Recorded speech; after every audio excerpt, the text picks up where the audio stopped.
पूरा दिन फोन में लगा रहता है। पता नहीं क्या क्या फालतू की चीजें देखता रहता है। अरे माँ, मैं फालतू की चीजें नहीं देखता, बल्कि जेम ट्यून्स किड्स की एडवेंचर सीरीज देखता हूँ। दिखा तो जरा। Welcome to Gem Tunes Kids. नई नई कहानियाँ देखने के लिए सब्सक्राइब करें हमारे चैनल को और सबसे पहले अपडेट के लिए बेल आइकन को दबाना ना भूलें। जैसा कि अभी तक हम देख चुके हैं कि नीरज और श्रुति ने अथर्व को बड़े लाड़ प्यार से पालकर बड़ा किया है। अथर्व ने अभी अभी अपनी स्कूलिंग कंप्लीट करके कॉलेज में एडमिशन लिया था कि कॉलेज के कुछ लड़के अथर्व की रैगिंग करने लगते हैं। अथर्व को जिस पर बहुत गुस्सा आता है और वो उनसे लड़ाई करने के लिए अपने कुछ दोस्तों को लेकर जाता है और उस लड़के को बहुत मारता है कि तभी कॉलेज के प्रिंसिपल और अथर्व के पिता आ जाते हैं और लड़ाई रुक जाती है। लड़ाई के बाद अथर्व की मुलाकात एक बहुत ही सुंदर लड़की धृति से होती है। धीरे धीरे धृति और अथर्व की दोस्ती बहुत अच्छी हो जाती है और अथर्व मन ही मन उसे चाहने लगता है और धृति की बर्थडे पार्टी के दिन उसे प्रपोज भी कर देता है। अब पार्टी खत्म करके धृति और अथर्व घर ही जा रहे होते हैं कि तभी उनकी गाड़ी के आगे कुछ गाड़ियां आकर खड़ी हो जाती हैं। अब इससे आगे की कहानी जानने के लिए आइए देखते हैं पार्ट 3। धृति और अथर्व घर के लिए निकल जाते हैं। अथर्व और धृति गाड़ी से जा ही रहे होते हैं कि तभी अचानक बीच रास्ते में कुछ गाड़ियां उनकी गाड़ी के आगे आकर खड़ी हो जाती हैं। तभी अचानक काफी तेज बारिश होने लगती है। उन लड़कों को देखकर अथर्व बहुत ज्यादा डर जाता है। तभी धृति अथर्व से कहती है, क्या हुआ अथर्व, और ये गाड़ियाँ किसकी है? क्या तुम इन्हें जानते हो? तुम गाड़ी में ही रुको, मैं अभी देखता हूँ।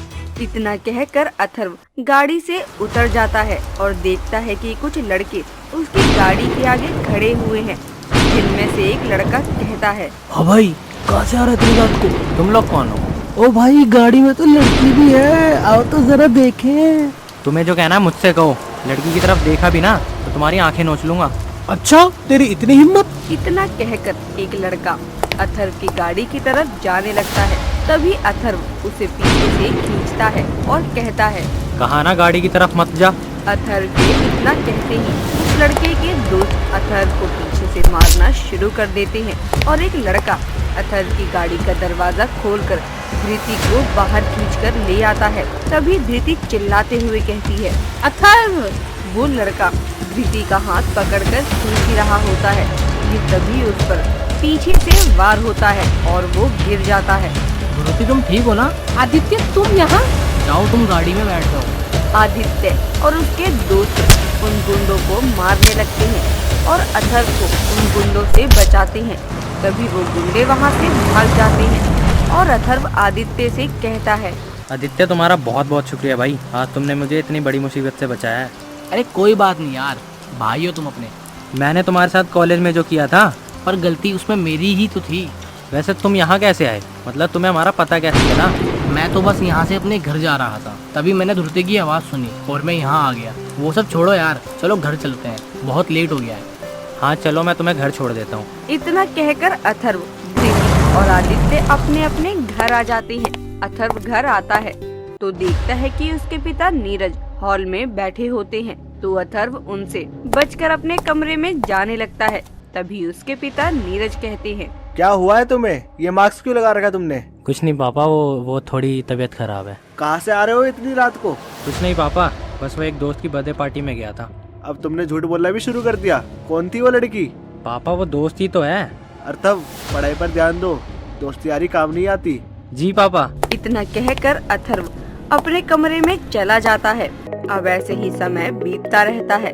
अब आदित्य भी अथर्व के साथ रहना शुरू कर देता है और धीरे धीरे दोनों में दोस्ती हो जाती है। ऐसे ही एक दिन धृति और अथर्व क्लास में बैठे लेक्चर अटेंड कर रहे होते हैं। तभी आदित्य खिड़की से झांकते हुए कहता है, आ जाओ, समोसे खाने चलते हैं। अथर्व खिड़की की तरफ देखता है और धृति को धक्का देते हुए कहता है, अरे वो देखो, बाहर आदित्य बुला रहा है, चलें? लेक्चर चल रहा है। अरे कोई बात नहीं, कोई बहाना बनाकर आ जाओ, मैं तो जा रहा हूँ। इतना कहकर अथर्व प्रोफेसर के पास जाता है और कहता है, मैम, वो मुझे वॉशरूम जाना था। ठीक है, जाओ। इतना कहकर अथर्व जाने लगता है और धृति को इशारा करते हुए कहता है, अरे जल्दी आओ। अब अथर्व चला जाता है और धृति भी प्रोफेसर के पास जाती है और कहती है, मैम वो मुझे, तुम्हें भी वॉशरूम जाना है? हाँ मतलब नहीं, पानी पीने जाना है। ठीक है जाओ। इतना कहकर धृति भी क्लास से चली जाती है और बाहर जाकर देखती है कि आदित्य और अथर्व बात कर रहे होते हैं। तभी धृति उनके सिर पर मारते हुए कहती है, तुम दोनों मुझे अकेला छोड़कर आ गए, मुझे नहीं करनी तुमसे बात। ठीक है मत करो। अरे अरे माफ कर दो मैडम।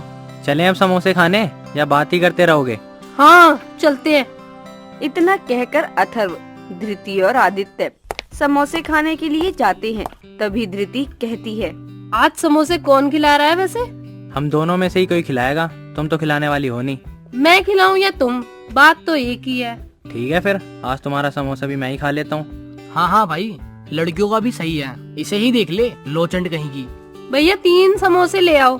इतना कहकर धृति, आदित्य और अथर्व बात करने लगते हैं। तभी सभी लोग साथ में समोसे खाते हैं।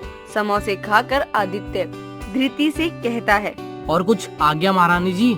नहीं अब बस चलते हैं। इतना कहकर धृति, आदित्य और अथर्व समोसे की दुकान से जाने लगते हैं। धृति, आदित्य और अथर्व बात करते हुए जा ही रहे होते हैं कि तभी एक लड़का अथर्व को धक्का मारते हुए जाता है, जिससे अथर्व गिर जाता है। अर्थव तुम ठीक हो ना? हाँ हाँ मैं ठीक हूँ।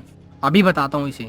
इतना कहकर आदित्य उस लड़के को आवाज लगाते हुए उसके पीछे जाने लगता है। ओए रुको ए। रुक जाओ आदित्य। आदित्य किसी की नहीं सुनता और चला जाता है।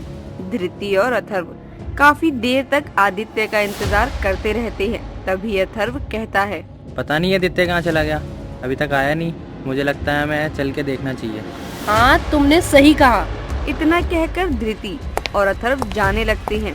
तभी वो देखते हैं कि आदित्य एक लड़की की कॉलर पकड़कर उसे ला रहा होता है और उनके पास आकर कहता है, माफी मांग भाई से।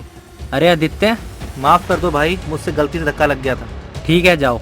जाओ यहाँ से और दोबारा यहाँ दिख मत जाना। आदित्य के इतना कहते ही वो लड़का वहाँ से चला जाता है। तभी अथर्व आदित्य से कहता है, आदित्य इसकी क्या जरूरत थी? अरे भाई धक्का लगा कोई बात नहीं, सॉरी तो बोल ही सकता था, लेकिन नहीं, एटीट्यूड दिखाना है ना। अरे बस बस, ज्यादा गुस्सा मत करो। इतना कहकर धृति, अथर्व और आदित्य वहाँ से चले जाते हैं। अब ऐसे ही समय गुजरता रहता है। अथर्व, आदित्य और धृति की दोस्ती और भी अच्छी हो गई थी। अब तो आदित्य का अक्सर अथर्व के घर आना जाना लगा रहता था। ऐसे ही एक दिन अथर्व अपने कमरे में लेटा फोन चला रहा होता है। तभी उसके फोन पर कॉल आती है और वो कॉल उठाकर कहता है, हेलो कौन?